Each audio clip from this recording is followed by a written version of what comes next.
আসসালামু আলাইকুম বন্ধুরা, কেমন আছেন সবাই? সবাইকে জানাই পবিত্র মাহে রমজানের শুভেচ্ছা।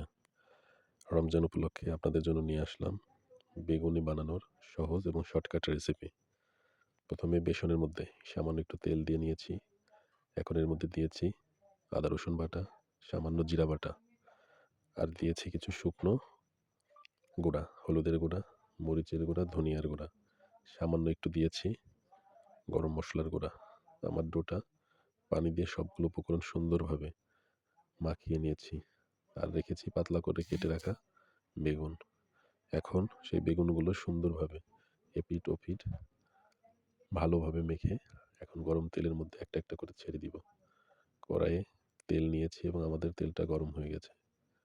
দেখতেই পাচ্ছেন, আমরা এখন একটা একটা করে সবগুলো বেগুনই ভেজে নিব।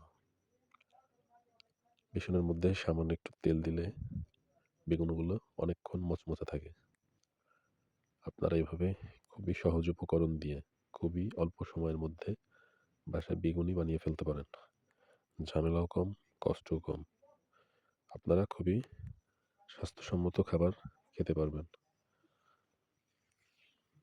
দেখতে পাচ্ছেন বেগুনগুলো আমাদের ভাজা হচ্ছে। আর বেগুনি সবসময় চেষ্টা করবেন যেন ডুবো তেলে ভাজার। তাহলে বেগুনিগুলো অনেক সুন্দর ফুলবে। সবাই আমাদের পেজটিকে সাপোর্ট করবেন এবং আমাদেরকে স্টার দিয়ে পাশে থাকবেন। মাশাআল্লাহ, আমাদের বেগুনিগুলো ফুলে উঠেছে। এখন আমরা বেগুনগুলো নামিয়ে রাখবো। সবাই ইফতারিতে স্বাস্থ্যসম্মত খাবার খাবেন। সকলে সকলের সাপোর্ট করবেন, দোয়া করবেন। সবাই ভালো থাকবেন এবং সুস্থ থাকবেন। আমাদের জন্য দোয়া করবেন। দেখতেই পাচ্ছেন বেগুনিগুলো মাশাআল্লাহ অনেক ফুলকো ফুলকো হয়েছে এবং মচমচে হয়েছে।